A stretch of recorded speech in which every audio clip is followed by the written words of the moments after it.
Ayo berinvestasi akhirat, bangun rumahmu di surganya. Sempurnakanlah ibadah Anda dengan beramal jariah yang pahalanya tidak terputus hingga akhir kiamat.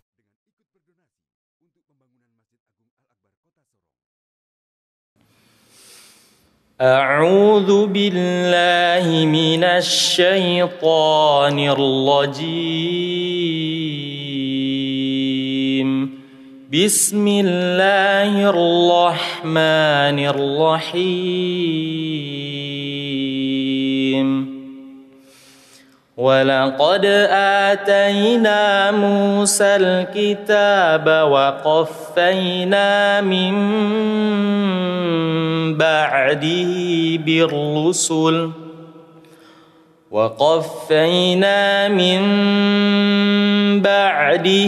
بالرسل وآتينا عيسى ابن مريم البينات وأيدناه بروح القدس أفكلما جاءكم رسول بما لا تهوى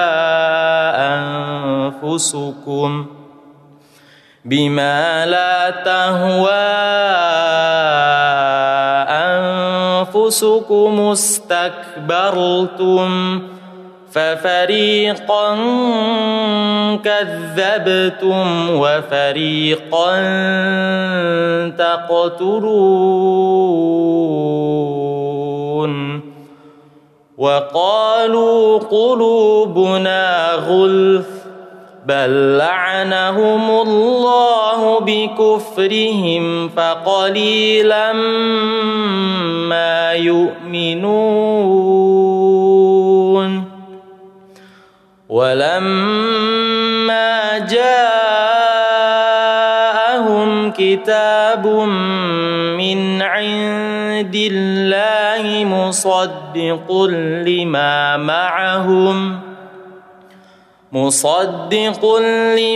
معهم وكانوا من قبل يستفتحون على الذين كفروا فلما جاءهم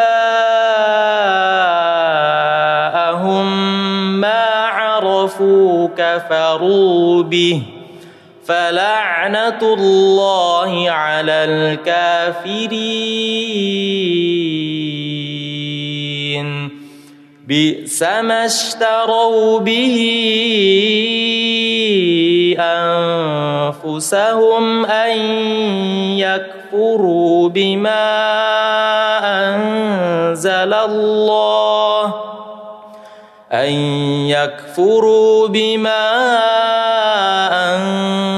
الله بغيا أن ينزل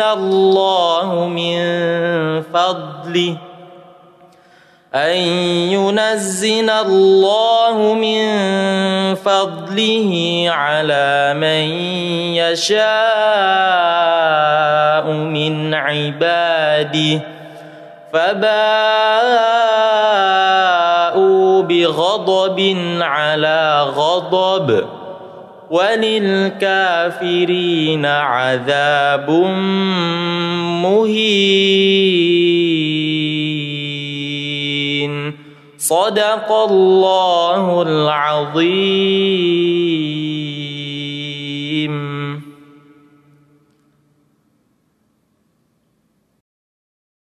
Bismillahirrahmanirrahim. Assalamualaikum warahmatullahi wabarakatuh. Alhamdulillahi wa kafa. Wassalatu wassalamu ala rasulihil mustafa wa ala alihi wa ashabihi ahlus sidqi wal wafa.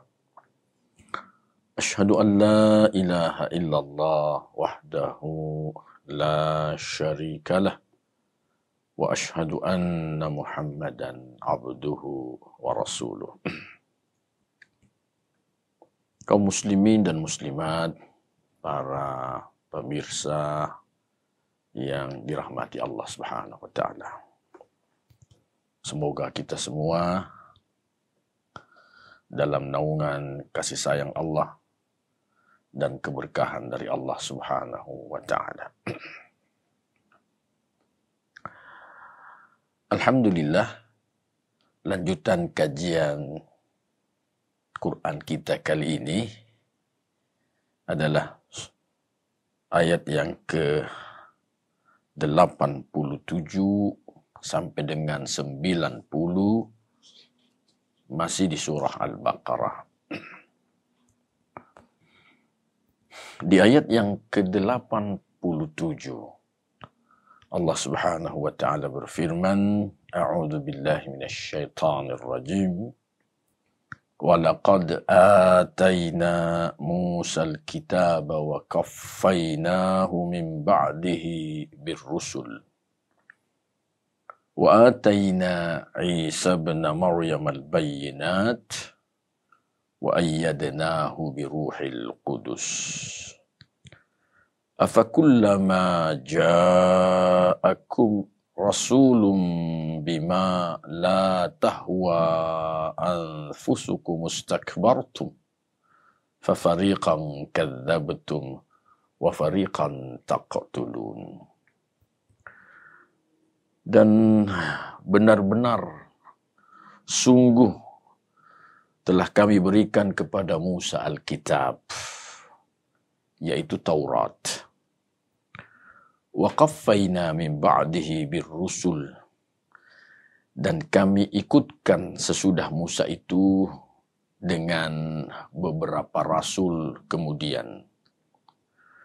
Wa atayna Isa ibn Maryam al-bayyinat, dan kami berikan kepada Isa anak Maryam beberapa penjelasan.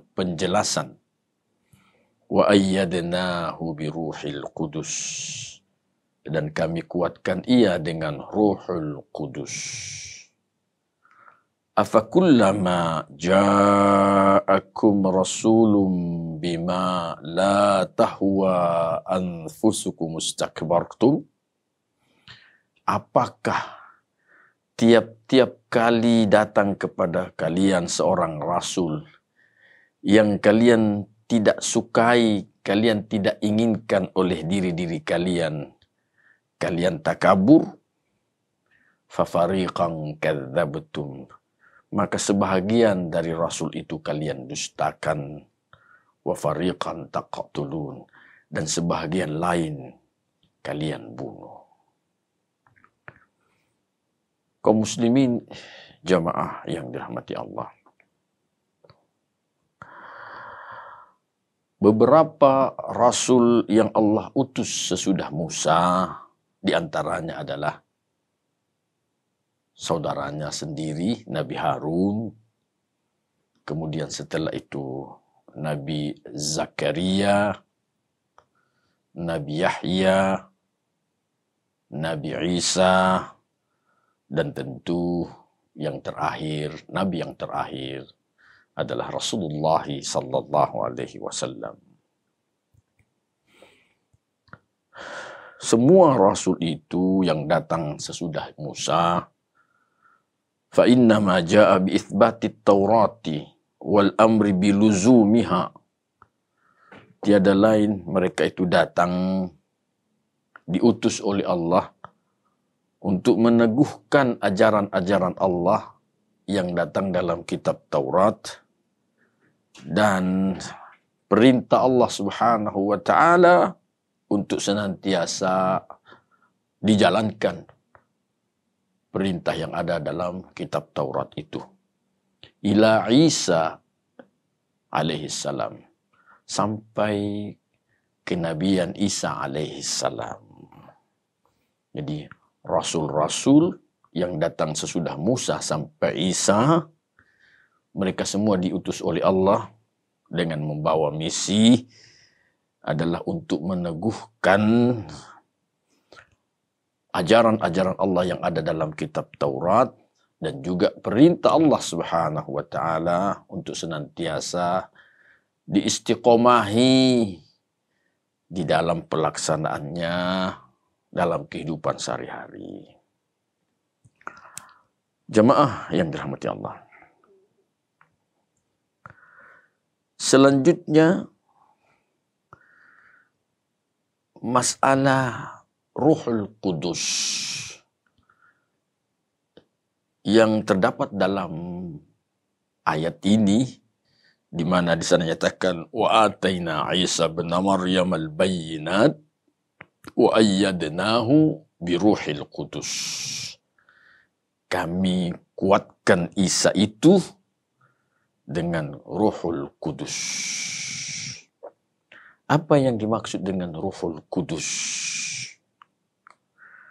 Beberapa penjelasan dari para sahabat dan juga ulama-ulama tentang Ruhul Kudus.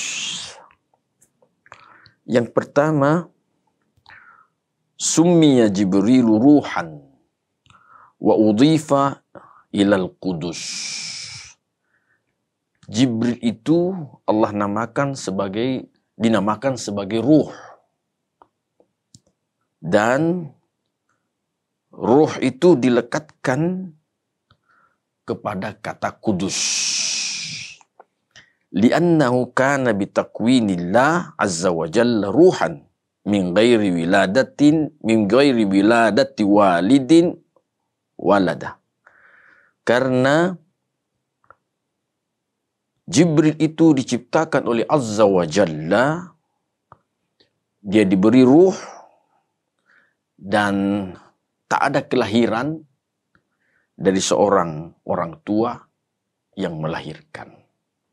Jadi Jibril Allah ciptakan, diberi ruh, tapi dia tidak punya orang tua yang melahirkan dia. Maka Jibril dikatakan ruh. Selanjutnya, jemaah sekalian, wa kadzalika summiya Isa ruhan. Begitu pula Nabi Isa dikatakan ruh. Lihada, karena dia mirip seperti itu. Dia, Nabi Isa, dilahirkan oleh ibunya. Allah mengeluarkan dia dari perut ibunya, meskipun tanpa ayah. Tetapi tentu Nabi Isa terlebih dahulu ditiupkan ruh kepadanya sehingga dia bisa hidup. Dan Allah yang mengeluarkannya dia ke bumi ini melalui perantaraan ibunya. Selanjutnya, diriwayatkan oleh Ghalib bin Abdullah bin Mujahid, dia berkata, Al-Qudus, yang dimaksud dengan Al-Qudus, huwallahu azza wa jalla, ialah Allah azza wa jalla yang maha perkasa lagi maha agung. Wa kadza qala Al-Hasan, begitu pula yang dikatakan oleh Hasan, Al-Qudus huwallah, bahwa Al-Qudus itu adalah Allah. Jadi wa ayyadnahu bi Ruhil Qudus, Allah menguatkan Nabi Isa itu dengan Ruhul Qudus. Ruhul Qudus yaitu Jibril, Al-Qudus yaitu Allah. Meskipun seringkali juga, dan ini yang nanti dijelaskan, pendapat yang terkuat bahwa Al-Qudus itu yang dimaksud adalah ruh yang suci, Jibril alaihissalam.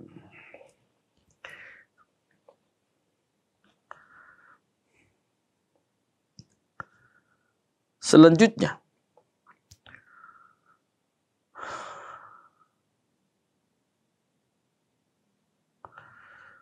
berkata Sa'id bin Jubair dan Ubaid bin Umair, bahwasanya yang dimaksud dengan Al-Qudus huwasmullahil a'zam, itu adalah salah satu nama Allah yang maha agung.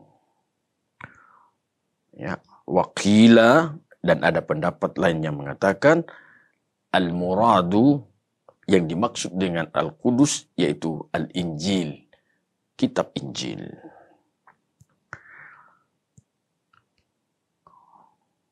Saya ralat jemaah sekalian, ada pendapat mengatakan, waqila, ada pendapat mengatakan al-muradu al-Injil dikatakan yang dimaksud dengan ruh itu adalah al-Injil, sammahu ruhan kama sammallahu al-Qur'ana ruha.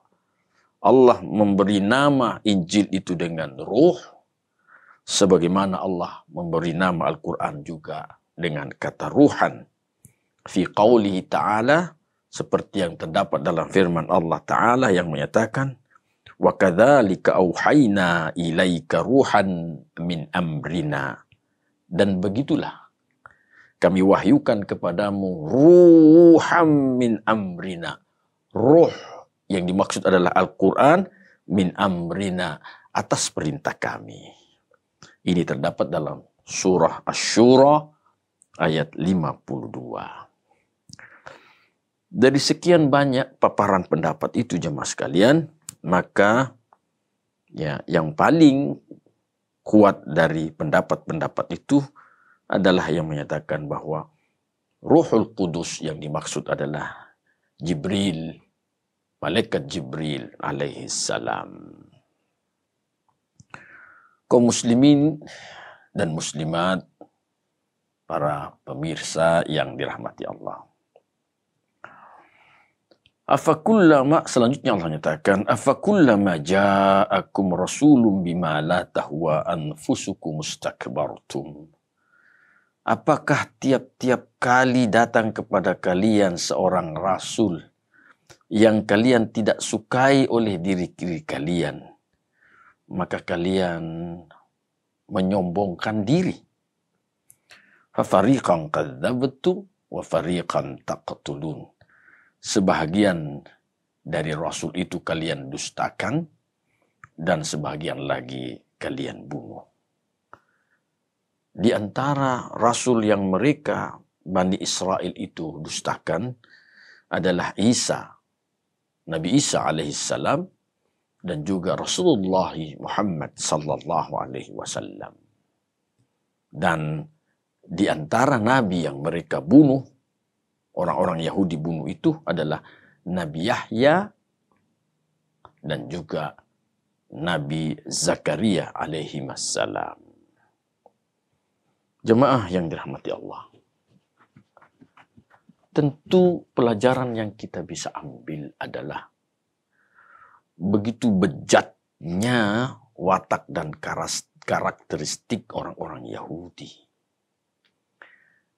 Nabi yang Allah utus dengan membawa tentu mukjizat dari Allah Subhanahu wa taala untuk menguatkan nubuah mereka.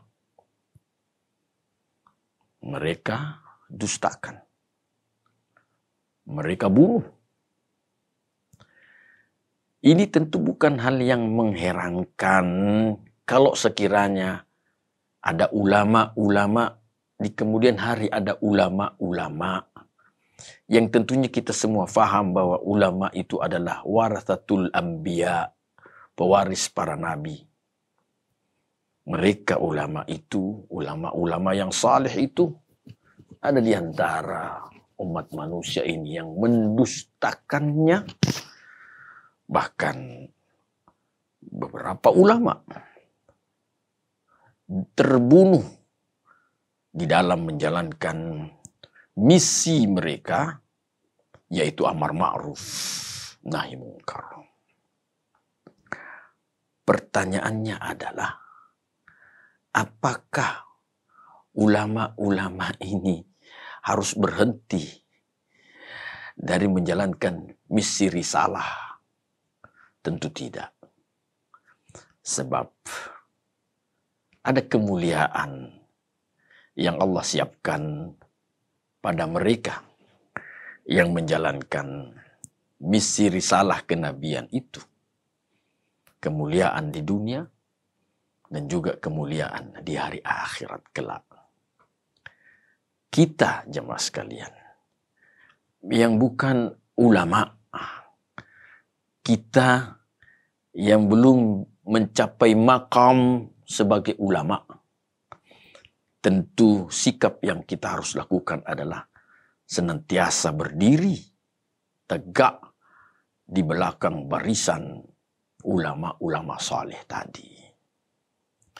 Tak boleh kita menjauh dari mereka, karena mereka adalah orang-orang yang dimuliakan oleh Allah Subhanahu wa Ta'ala.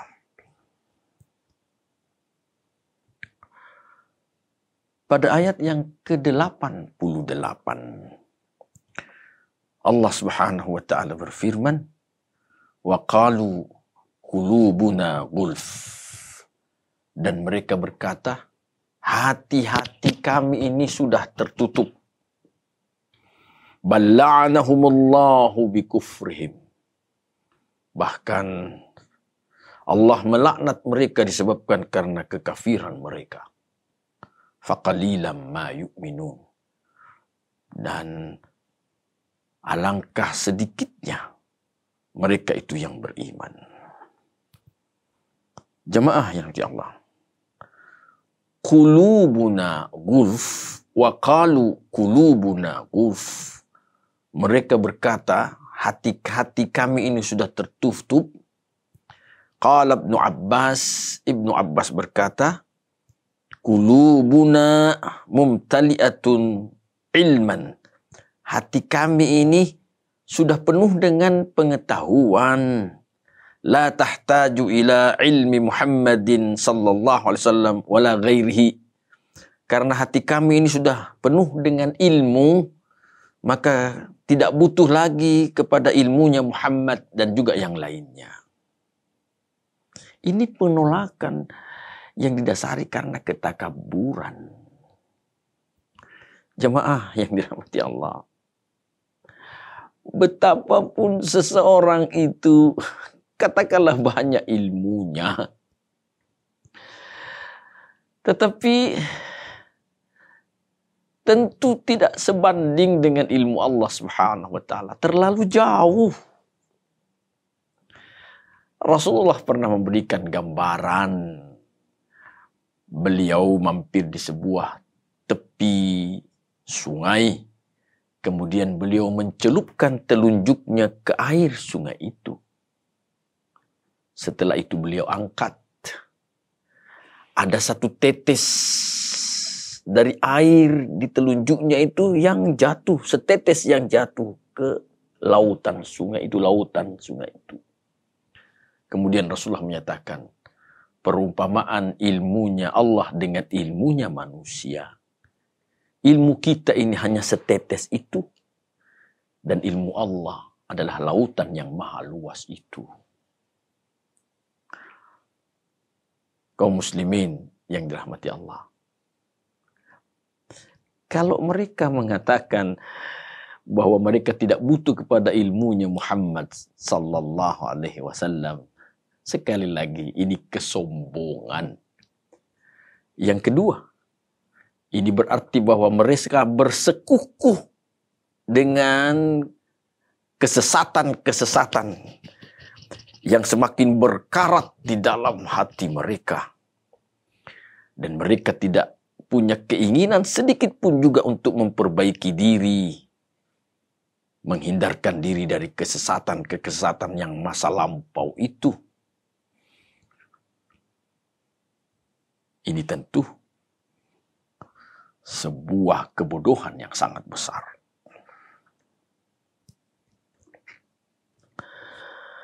Walamma ja'ahum kitabun min 'indillah, dan tatkala datang kepada mereka kitab dari sisi Allah, musaddiqul lima ma'ahum, yang membenarkan kitab yang bersama mereka.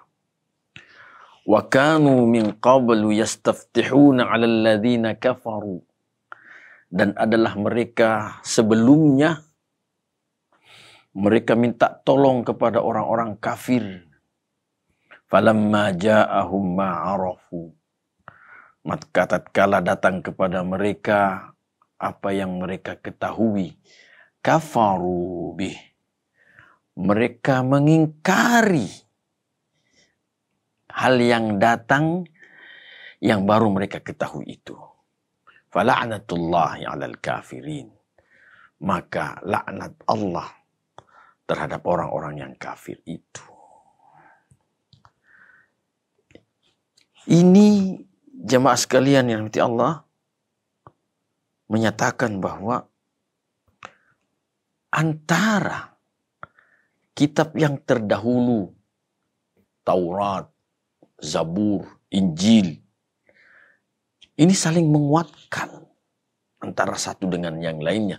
Sebagaimanapun juga yang sudah kita jelaskan terdahulu, bahwa antara Rasul yang satu, Nabi Musa, dikuatkan oleh Nabi berikutnya, sampai kepada Nabi Isa, saling menguatkan antara satu dengan yang lainnya. Begitupun juga kitab-kitab suci saling menguatkan. Kitab Taurat dikuatkan oleh kitab Zabur, selanjutnya dikuatkan oleh kitab Injil. Dan Al-Quran, penyempurna dari seluruh ajaran para nabi dan rasul terdahulu. Al-Quran sudah terhimpun di dalamnya ajaran-ajaran Allah Subhanahu wa Ta'ala yang termaktub di dalam kitab-kitab yang terdahulu. Itu sebabnya Al-Quran mengokohkan perintah-perintah Allah Subhanahu wa Ta'ala kepada Bani Israel pada masa Nabi Musa alaihissalam. Dijelaskan di dalam Al-Quran. Al-Quran juga menjelaskan dan mengukuhkan ajaran-ajaran Allah Subhanahu wa Ta'ala kepada Bani Israel atas lisan Nabi Isa alaihissalam. Tetapi mereka karena kedengkian sehingga mereka menolak Al-Quran yang diturunkan kepada Rasulullah sallallahu alaihi wasallam. Mereka menolak kedatangan Nabiullah Muhammad sallallahu alaihi wasallam. Di surah As-Saff ada 2 ayat yang Allah jelaskan, dan tentu ini menjadi pelajaran berharga yang mesti menjadi keyakinan kita yang tak pernah goyah. Allah nyatakan, wa idh qala Musa liqaumihi ya qaumi lima tu'dzunani wa qad ta'lamuna anni rasulullahi ilaikum. Ketika Musa berkata kepada kaumnya, Bani Israel, wahai kaumku, mengapa engkau selalu mengganggu aku, menyakiti aku? Wa qad ta'lamuna anni Rasulullah ilaikum. Padahal kalian tahu bahwa saya ini Rasul Allah yang diutus kepada kalian. Falamma zaghu azaghallahu qulubahum. Tatkala mereka menyimpang, Allah membuat hati mereka menyimpang. Wallahu la yahdil qaumal fasiqin. Allah tidak memberi hidayah kaum yang fasik. Di ayat berikutnya Allah nyatakan, wa idh qala Isa ibn Maryam. Ketika Isa anaknya Maryam berkata, ya Bani Israel, wahai Bani Israel. Perhatikan jemaah sekalian, Nabi Musa dengan Nabi Isa, keduanya mereka ini diutus untuk Bani Israel. Ya Bani Israel, kata Nabi Isa, inni Rasulullah ilaikum. Saya ini Rasul Allah yang diutus kepada kalian. Musaddiqan lima baina yadayhi. Saya membenarkan kitab yang terdahulu, wa mubasysyiran bi rasuli ya'ti min ba'di ismuhu Ahmad. Dan aku memberi kabar gembira kepada kalian bahwa sesudah aku nanti akan datang seorang rasul yang namanya Ahmad. Falamma ja'ahum bil bayyinat, maka tatkala datang kepada mereka masanya hal-hal yang menjelaskan tentang benar-benar sudah datang sudah sah nubuah Rasulullah sallallahu alaihi wasallam, qalu hadza sihrun mubin. Mereka berkata, ini sihir. Ini sihir. Jamaah yang dirahmati Allah. Itulah mereka, Bani Israel. Jadi jamaah yang dirahmati Allah, ini salah satu ayat yang menjelaskan bahwa walamma ja'ahum kitabun min indillahi, tatkala datang kepada mereka Bani Israel itu kitabun min indillah, kitab dari sisi Allah, musaddiqul lima ma'ahum, yang membenarkan kitab yang ada bersama mereka, Injil dan Taurat itu. Wa kanu min qablu, mereka itu dahulu kala sebelumnya, yastaftihuna 'alal ladzina kafaru, minta tolong kepada orang-orang kafir. Falamma ja'ahum ma arafu, tatkala datang kepada mereka apa yang mereka ketahui, bahwasanya ini benar nubuah Rasulullah sallallahu alaihi wasallam, inilah orangnya, kafaru bih, mereka mengingkari. Tentu kita pernah mendengar seorang sahabat Rasulullah yang bernama Salman Al-Farisi. Salman Al-Farisi ini dahulu kala pernah berpindah-pindah agama. Tapi beliau Salman Al-Farisi berpindah-pindah agama karena mencari kebenaran. Beliau pernah beragama Majusi. Tidak ditemukan kebenaran, beliau pindah ke Yahudi. Tidak ditemukan kebenaran, pindah ke agama Nasrani. Dan terakhir, dia bertanya kepada seorang pendeta yang benar, bahwa betulkah akan ada nabi yang terakhir? Pendeta itu dengan penuh kejujuran menyatakan benar. Akan ada nanti nabi yang terakhir namanya Ahmad. Salman Al-Farisi bertanya apa ciri-cirinya beliau.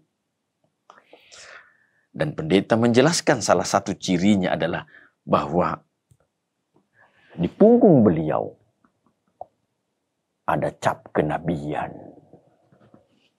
Semacam andeng-andeng tai lalat. Salman meninggalkan tempat tinggalnya, pergi ke Madinah mencari sosok Nabi yang dijelaskan dalam kitab suci Al-Injil yang disampaikan oleh sang pendeta tadi. Dengan izin Allah, dia mendapati Rasulullah bersama dengan sahabat-sahabat yang lain dalam sebuah kegiatan. Dia berusaha untuk mencari yang mana namanya Muhammad, Ahmad. Setelah dia tahu, dia berusaha untuk mencari bukti kenabian dari Ahmad itu, Muhammad itu. Allah memberi ilham kepada Rasulullah, sehingga Rasulullah membuka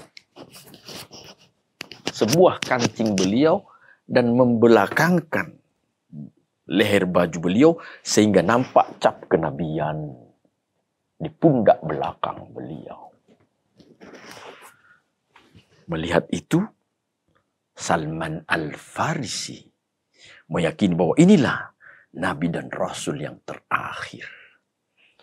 Dia berusaha untuk belajar mencari kebenaran, dan dia mendapatkan kebenaran pada penyampaian Rasulullah sallallahu alaihi wasallam. Dia bersekukuh dan berteguh hati. Inilah kebenaran yang disampaikan oleh Nabi yang terakhir.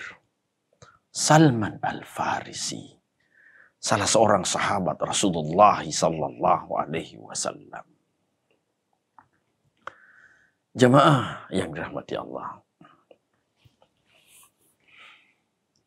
Mereka yang sudah tahu tentang kebenaran, sudah tahu dengan pengetahuan yang benar-benar, tapi mereka masih mengingkarinya juga, mengkafirinya juga, maka jaminannya Allah, fala'natullahi 'alal kafirin. Laknat Allah atas orang-orang yang kafir itu. Kaum muslimin, jamaah yang dirahmati Allah. Mari kita perhatikan beberapa hadis yang disampaikan di dalam tafsir ini. Yang pertama, hadis yang diriwayatkan oleh Nasa'i dari Abi Sa'id Al-Khudri, anna Nabiya sallallahu alaihi wasallam qala, bahwasanya Nabi sallallahu alaihi wasallam beliau bersabda, innama nasarallahu hadhil ummah, sesungguhnya tiada lain Allah menolong umat ini bidu'afaiha, karena ada orang-orang yang dhaif, ada orang-orang lemah di tengah-tengah umat itu, bida'watihim wa salatihim wa ikhlasihim. Orang-orang lemah itu senantiasa mereka berdoa, mereka senantiasa dengan penuh keikhlasan dan kekhusyuan menjaga salat-salat mereka. Mereka senantiasa menjaga keikhlasan mereka. Jadi, kalau orang-orang lemah yang ada dalam kumpulan suatu kaum, di mana mereka ini, orang-orang lemah ini, senantiasa menjaga salat-salat mereka, keikhlasan mereka, khusyuk berdoa, maka yakin bahwa umat itu akan ditolong oleh Allah Subhanahu wa ta'ala. Kita semua tahu, jamaah sekalian, siapa orang-orang yang pertama kali menerima dan memeluk agama Islam. Tentu ada di antara sahabat itu yang mempunyai strata sosial yang agak baik, bahkan baik. Abu Bakar As-Siddiq rahimahullah, beliau orang kaya dan masih dalam status sebagai bangsawan. Umar bin Khattab, orang yang strata sosialnya di atas. Ali bin Abi Thalib, ponakan Rasulullah sallallahu alaihi wasallam. Siti Khadijah rahimahullah. Tentu kita kenal semua siapa Siti Khadijah. Setelah itu menyusul Hamzah, paman Rasulullah sallallahu alaihi wasallam. Tapi sahabat yang lain,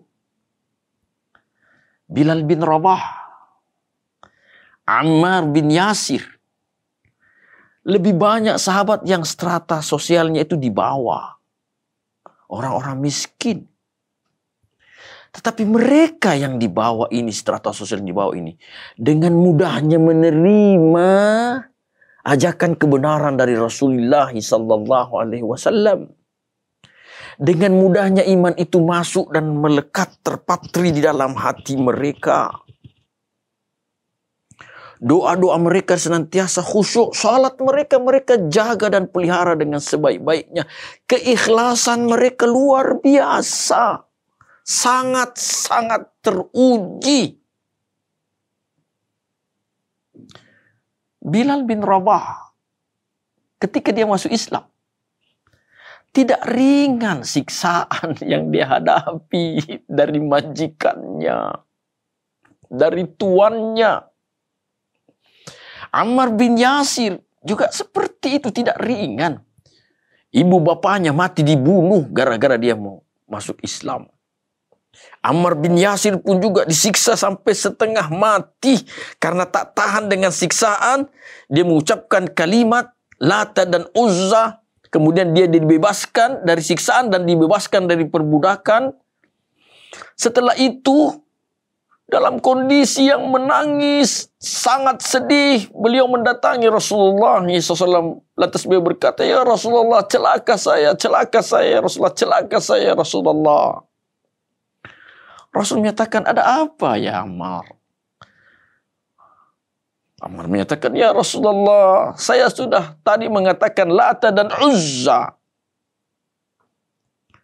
Rasul menyatakan, apakah hatimu mengakuinya? Beliau mengatakan, tidak ya Rasulullah, karena saya tidak tahan lagi disiksa. Sehingga saya mengatakan Lata dan Uzza. Keluarlah pernyataan Rasulullah, ya Ammar, kalau sekiranya kamu mengalami hal yang sama di kemudian hari, tak mengapa engkau mengucapkan sesuatu padahal hatimu tidak mengakuinya. Artinya dalam keadaan yang sangat-sangat terpaksa, dibolehkan seseorang mengucapkan sesuatu yang bertentangan dengan akidahnya, tetapi hatinya tidak mengakui apa yang dia ucapkan tadi. Karena sangat-sangat terpaksa tadi itu. Jadi jamaah sekalian yang Allah, orang-orang yang lemah ini yang perlu akhlak kita perbaiki, kita bergaul dengan mereka dengan sebaik-baiknya. Jangan mereka direndahkan. Jangan mereka disepelekan. Orang-orang yang lemah tadi, lemah ekonomi, lemah strata sosialnya, jangan mereka diabaikan. Jangan. Sebab boleh jadi kita ini dikuatkan oleh Allah. Salah satu sebabnya adalah karena mereka. Doa-doa mereka, salat mereka yang khusyuk, keikhlasan mereka yang sangat tinggi. Itu sebabnya pula Rasulullah mengingatkan kita bahwa berhati-hatilah dengan doanya orang yang teraniaya. Fa inna laisa bainallahi wa bainahu hijab. Karena tak ada hijab, tak ada pembatas antara doanya dia dengan Allah Subhanahu wa taala. Ittaqi da'watal madzlumi, kata Rasulullah. Takutilah kalian doanya orang yang teraniaya. Fa inna laisa bainallahi wa bainahu hijab. Kita menganggap bahwa orang itu tak punya backing. Orang itu tak punya harta yang banyak. Sehingga ada orang yang berketerusan memainkan peranan kezalimannya terhadap seseorang yang tidak punya backing, tak punya harta yang banyak untuk menuntut keadilan. Berhati-hati. Doa mereka ampuh. Jamaah yang dirahmati Allah.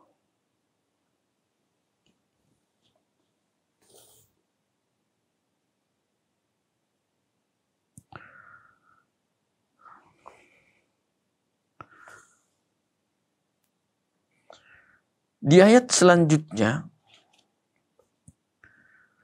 Allah nyatakan bi'sa mashtaraw bihi anfusahum ayyakfuru bima anzalallah baghyan ayyunazzilallahu min fadlihi ala man yasha'u min ibadih.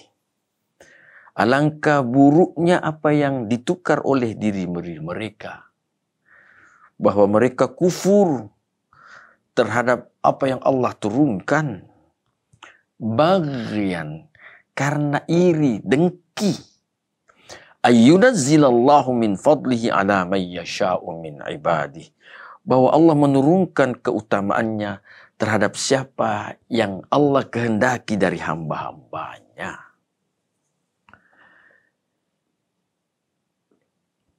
Yang dimaksud dengan ayyunazzilallahu, bahwasanya Allah menurunkan keutamaan terhadap siapa yang dikehendaki, li ajli inzalillah al-fadl ala nabiyhi. Karena Allah Subhanahu wa taala menurunkan keutamaan kepada nabinya Muhammad sallallahu alaihi wasallam. Itu yang mereka menjadi iri, dengki. Mereka, orang-orang Yahudi Bani Israel itu pengen Nabi yang terakhir itu dari kalangan Bani Israel. Tetapi Allah yang menentukan bahwa Nabi yang terakhir itu dari kalangan kaum Quraisy. Itu yang mereka menjadi iri karenanya.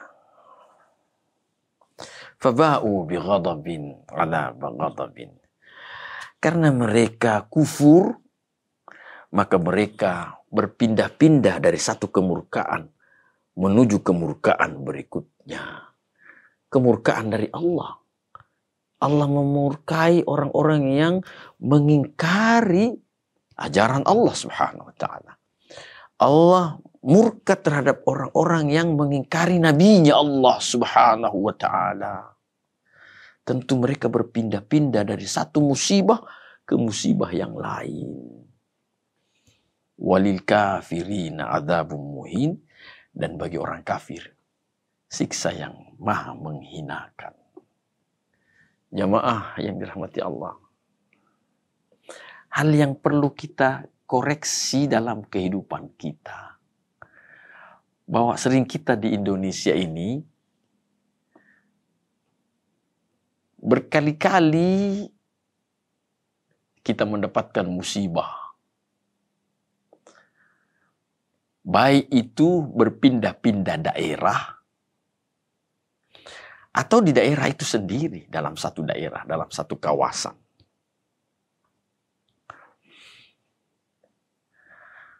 Kita dahulu merasa prihatin dengan sangat saudara kita mengalami musibah banjir, musibah gunung meletus, gempa bumi, hasil tanaman rusak. Dan secara umum kita pernah kena musibah di mana virus COVID melanda kita di Indonesia ini. Banyak sikap yang kita lihat dari saudara-saudara kita. Tetapi hanya sedikit yang kita lihat saudara kita yang senantiasa beristiqomah dalam ibadahnya kepada Allah Subhanahu wa ta'ala. Yang saya maksudkan istiqomah tetap sholat berjamaah.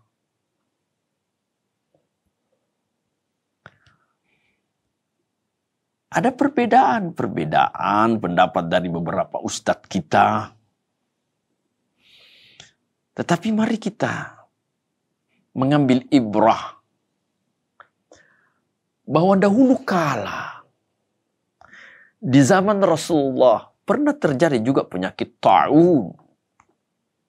Dan penyakit ta'un ini kalau dibaca penjelasannya, ini jauh lebih dahsyat dibanding dengan COVID-19 itu sendiri. Beberapa ustadz menjelaskan bahwa orang yang kena penyakit ta'un, kalau dia kena siang, pagi, sorenya kemungkinan besar dia meninggal. Tak ada di antara mereka itu yang bermalam penyakitnya. Ini menunjukkan begitu dahsyatnya. Tetapi tak ada keterangan bahwasanya para sahabat yang di lingkungannya mereka tempat tinggal lingkungannya itu kena ta'un, mereka sholat di rumah masing-masing. Tidak. Mereka tetap menjaga sholat berjamaah mereka di masjid. Kenapa? Karena mereka sangat yakin bahwa penyakit ini datangnya dari Allah Subhanahu wa ta'ala. Dan karenanya yang maha menentukan segala-galanya harus lebih kita mendekatkan diri sambil istighfar, mohon pengampunan dari Allah Subhanahu wa ta'ala atas segala kesalahan-kesalahan yang pernah dilakukan. Kalaupun Allah berkehendak mereka mati dalam ketaatan kepada Allah Subhanahu wa ta'ala. Senantiasa mereka berusaha untuk dekat dengan Allah Subhanahu wa Ta'ala, Sang Maha Penentu segala-galanya. Jemaah sekalian, pengalaman masa lalu hendaknya menjadi pelajaran bagi kita semua untuk kita bersikap di masa datang. Kita bersikap di masa datang. Artinya, kalau di suatu saat nanti Allah memberikan ujian yang berat kepada kita, maka kita tidak boleh renggang dengan Sang pemberi ujian itu sendiri, Allah Subhanahu wa Ta'ala. Kalaupun Allah berkehendak sangat menyayangi kita sehingga Dia memanggil kita, tentu kita pulang dalam keridhaan dan rahmat Allah Subhanahu wa Ta'ala. Bagi mereka yang ketika ditimpa musibah lantas meninggalkan syariat Allah Subhanahu wa Ta'ala, meninggalkan kedekatannya dengan Allah, dia semakin menjauh dari Allah Subhanahu wa Ta'ala. Ada yang menggunakan kesulitan ini untuk kepentingan pribadi, maka yakinlah tidak akan pernah mereka menemukan keberuntungan di dunia, apalagi di hadapan Allah Subhanahu wa Ta'ala. Jadi jamaah yang dirahmati Allah, jangan sekali-kali kita menjadi orang-orang yang kufur nikmat, maupun akidah kita menjadi renggang apalagi rusak dalam menjalani kehidupan kita di dunia ini. Allah senantiasa menjaminkan bahwa orang kafir itu tidak akan pernah mendapatkan keberuntungan di dunia maupun di akhirat. Kita, orang yang beriman, tentu senantiasa diuji oleh Allah keimanan kita. Dan tentu kita berharap dari ujian-ujian itu, maka kelas iman kita akan semakin naik.